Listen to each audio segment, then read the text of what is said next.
Good evening and welcome to Democracy in Action, a special election night edition of NCC News. I'm Nicole Ponte.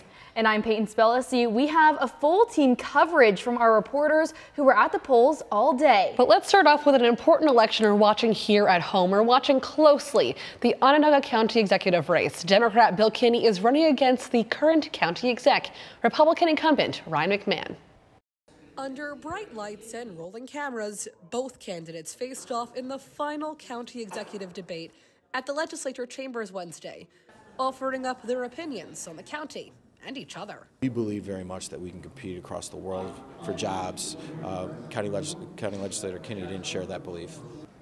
He's absolutely a bully and a dictator.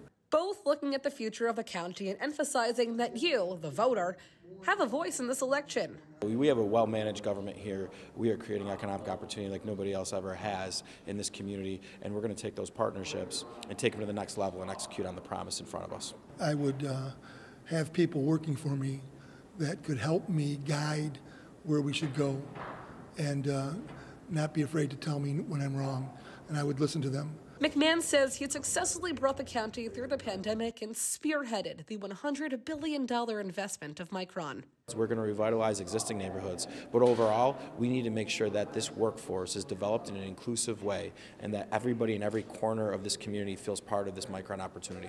Kinney, who's had a seat on the legislature for over 20 years, says the investment would have happened anyway, with or without him.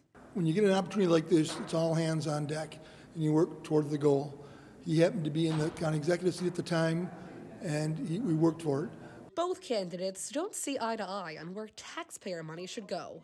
We needed partners from the county legislature, and the county legislator Kinney didn't support that and voted against funding for White Pine twice. The aquarium, they lose money all over the country. It's a terrible investment. The jail, we have to work on, but I think doing it my way will be better in the long run. One thing both can agree on is their promised commitment to local universities. Polls do close in less than 2 hours. It's 9 o'clock. If you'd like to check the numbers to see who's winning, you can go to the Onondaga Board of Elections website, then go to election results and press election caster. And Onondaga County District Attorney Bill Fitzpatrick is looking to secure his 9th term in office tonight. The current DA is being challenged by Democratic defense attorney Chuck Keller and conservative candidate Christine Varga. One of the biggest issues all three are focused on this election, bail reform. Fitzpatrick says the current bail reform situation is a disaster. Keller says it needs revising, and Varga says she has several concerns. New technology at the polls this year isn't enough to get voters to cast their ballots. Scanning devices were predicted to speed up the voting process, but shorter lines was the goal, and having no lines is a bit of a shock. NCC News reporter Kristen Lilly takes us to the polls. Blessed Sacrament School is one of several locations that has held polling for years. Jeannie Fency has worked at this site for quite some time. This is my 18th year.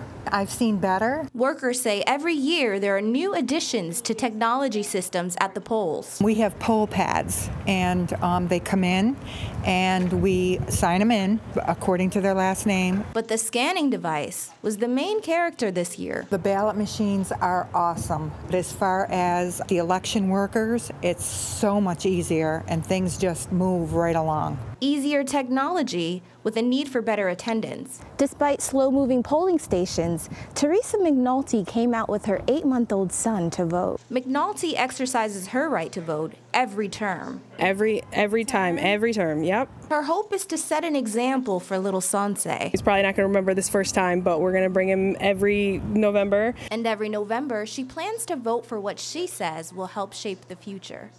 Futures like little Sanse's. Yay! Kristen Lilly, NCC News.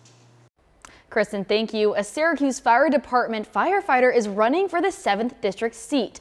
A 12-year career firefighter and Democrat Dan Romeo is facing off against independent candidate Josh Davis. Davis will be representing the People's Party. None of the current legislators in the district are running for re-election. The seat for Onondaga County Legislature's 15th district is up for grabs. Mo Moody originally receiving the Republican Party's designation, but he's running as an independent. He says he wants to work between the two parties if elected. Moody is facing off against Maurice Mill-Brown, who's running on the Democratic and Working Families Party lines. There are a couple of proposals on this year's New York State ballot. These proposals seek to add amendments to the state's constitution.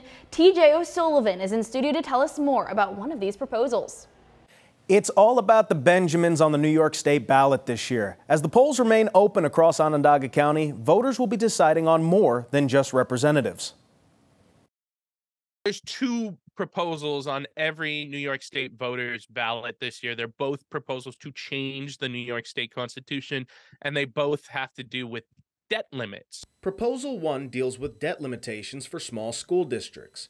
Districts across the state receive a debt limit of 10% of the value of taxable property within the district. 57 of the state's school districts, those with populations under 125,000, receive just half of that. John Campbell, a New York State Capitol reporter, says this can impact a smaller district trying to renovate or invest in new technology. As you drag these projects out over a longer period of time, it costs more. Spectrum News reported that the New York State Conservative Party was perhaps the only party opposed to Proposal 1, mainly due to the tax increase it will inevitably cause. While it's safe to assume that no one likes to pay more in taxes, some voters, like Pauline Buck, say the proposal means more than just dollars and cents. Taxes are always an issue, especially for people like us who are on fixed income, but I want the best for my grandkids. So how do voters decide?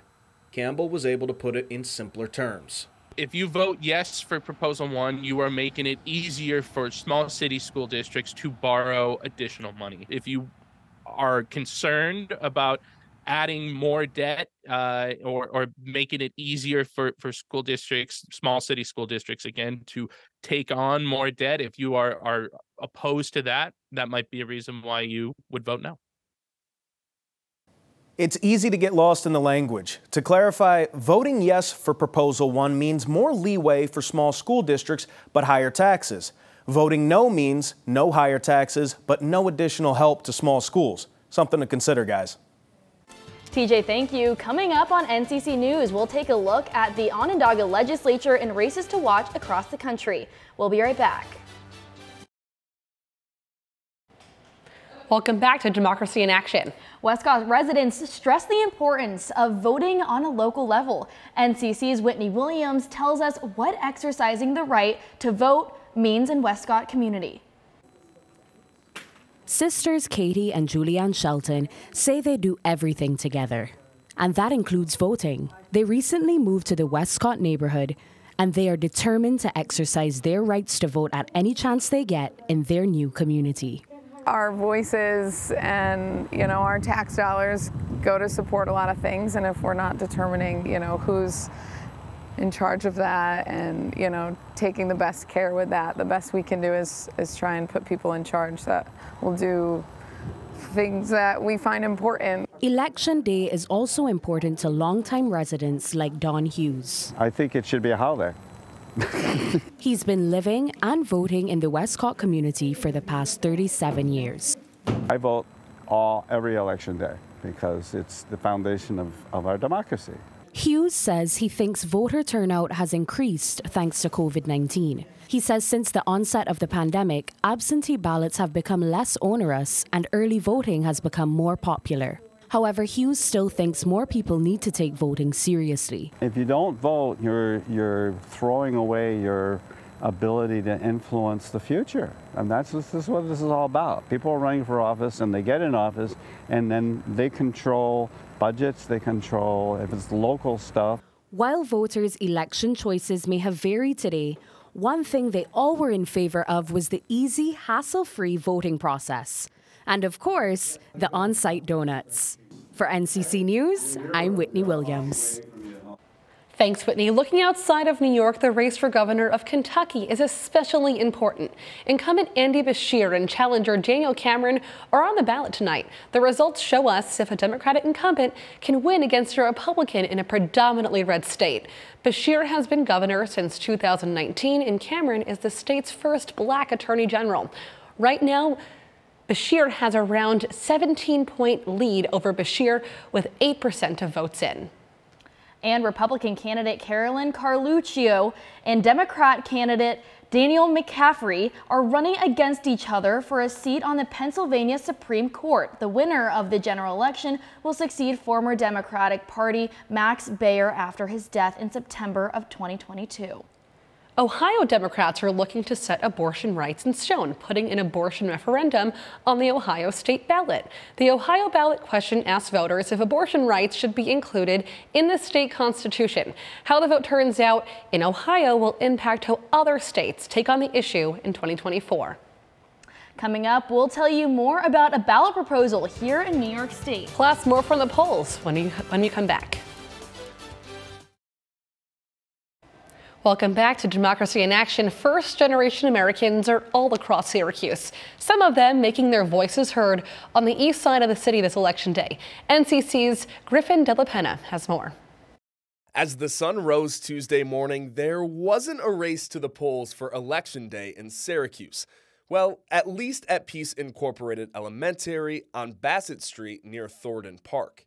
Now, it's been a relatively slow morning at the polls in the Westcott neighborhood, and that was somewhat expected with absentee ballot usage rising. However, there are still some residents in this community that take their civic duty serious and coming to the polls no matter what. Benjamin Tamayo is a Colombian immigrant who has voted in every single election since gaining his citizenship in 1992. For someone like Tamayo, it's a foreign concept how citizens aren't even aware that it's election day. A lot of people don't even know. I said to somebody this morning, "Are you going to vote?" He said, "What do you mean?" He said, "Today is the election day." "Oh, I wasn't know that." They said that you subscribe to vote. Yeah, a long time ago. In a perfect world, everyone would have the patriotism that Tamayo embodies. His pride and motivation to go out and vote is to advocate for other first-generation Americans like himself. Because if you want something, you got to elect somebody to do the right things for you. Reporting in Syracuse, Griffin De La Pena, NCC News. Griffin, thank you. 2 statewide proposals are on the ballot for New Yorkers to vote on this year. One of the amendments might be familiar to longtime New Yorkers. NCC News' Cody Stokes is in the newsroom now to tell us more. Cody? Yeah, Peyton, this proposal is an extension of an amendment that was passed in 1963. Since then, it's been reapproved every 10 years, making this its 7th appearance on the ballots. Municipalities have a limit on the amount of debt they can incur. For the past 60 years, sewage expenses have been exempt from that amount. This amendment would add another 10 years to the exemption period. It would enable our counties, our cities, our towns, and our villages the ability to finance construction and/or reconstruction of sewage treatment facilities without reducing their capacity to finance other projects that they may have. Assemblymember Bill Conrad used to be the chair of the Water Resources Committee in Tonawanda and knows how expensive sewage projects can be. But it was $90 million to complete, $90 million. Now the town's budget in 1 year is $110 million. How is a municipality going to do that? Well, they have to bond, they have to borrow money. Conrad says nearly every municipality in the region has a consent decree, which is essentially an order from the DEC. Whether it's old pipes, treatment facilities, or new infrastructure, towns and villages simply don't have the funds to keep sewage systems running properly. So we're constantly trying to fight this work, and I would often say that if we truly took care of everything we need to, we'd bankrupt the state 3 times over. Truly. Critics may say that the debt is just shifted to the federal government, or that the 10-year period meant to encourage municipalities to act now is not a strong motivator after 5 reapprovals. And even the cities, Buffalo, New York City, Binghamton, have old sewer systems, in some cases water pipes made of wood. Both amendments have been passed by the state legislature, and now it's up to the voters. Don't forget to flip that ballot over and make your pick. For NCC News, I'm Cody Stokes. Thanks, Cody. Coming up, we'll look at the race for Onondaga County's 10th district seat. And we'll tell you about some third parties here in the county, ahead on Democracy in Action. Welcome back to Democracy in Action. When looking at the ballot this year in Onondaga County, you may come across some smaller parties that you aren't familiar with. So let's jump right into what these parties are. First, we're looking at the Working Party. Now, their goal is for government to work for the majority and not just the wealthy. CNY Working Families is looking to redefine safe schools, refund healthcare, and housing.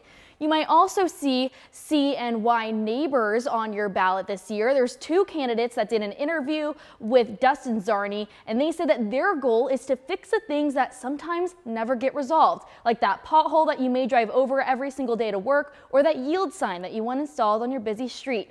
Most of these candidates are also listed as Democratic. Now, looking at the Libertarian Party, Lafayette will see a Libertarian running on their ballot. On their website, it says that they stand for preserving America's heritage and the principles of self-ownership, and that means that you have the right to control your body, speech, action, and property with no interference from the government. Now we're looking at People's First. People's First was just created last year after candidates felt slighted by the Conservative Party. And all those candidates who are running under People's First will also be listed as Republican. And parts of Syracuse will also see Rebirth SYR this year. And according to their Instagram, they are, quote, building black and brown power through police reform and increasing voter power, and as well as financial opportunity. Peyton, thanks so much. Republican Mark Olson is running for his second term in the Onondaga County Legislature. He's been a county legislator since 2021 and was Fayetteville's mayor since 2004. He's facing Carrie Ingersoll-Wood, a former English teacher who is now a director here at SU for the Disability Culture Center. They're competing to represent District 10, which surrounds the village of Manlius. Family is important to voters in DeWitt as this year's election rolls around. Although we're looking at local races this year, residents say people should still go out and vote. NCC News reporter Anthony Leon has the story. Steve Scaramuzzuno brought his son Parker to their polling place in DeWitt on Election Day. Although Parker is only 13 years old, he believes everyone should vote in every election. It's not like the biggest one that matters, it's like all the small parts that like make up of it, that like help the government work and stuff. A relatively small turnout this year. People from all walks of life still came to cast their ballot at Jamesville DeWitt High School. Scaramuzzuno has been voting for the last 38 years and believes when his son turns 18, he will vote. I think you got to teach, the youth of America why we are America and what it means, especially in today's world and how it's going. It's never too early to learn about voting. Just ask Bruce Kingma. With his granddaughter in his arms, Kingma explains how his children learned about voting when they were young and how kids can learn more about democracy through elections. It's nice to bring her along. We brought our children along when they were young, just to get them in the habit of it, for them to know what it's like to vote. And it's a good thing to bring her along so when she gets older and she's eligible to vote, she'll vote.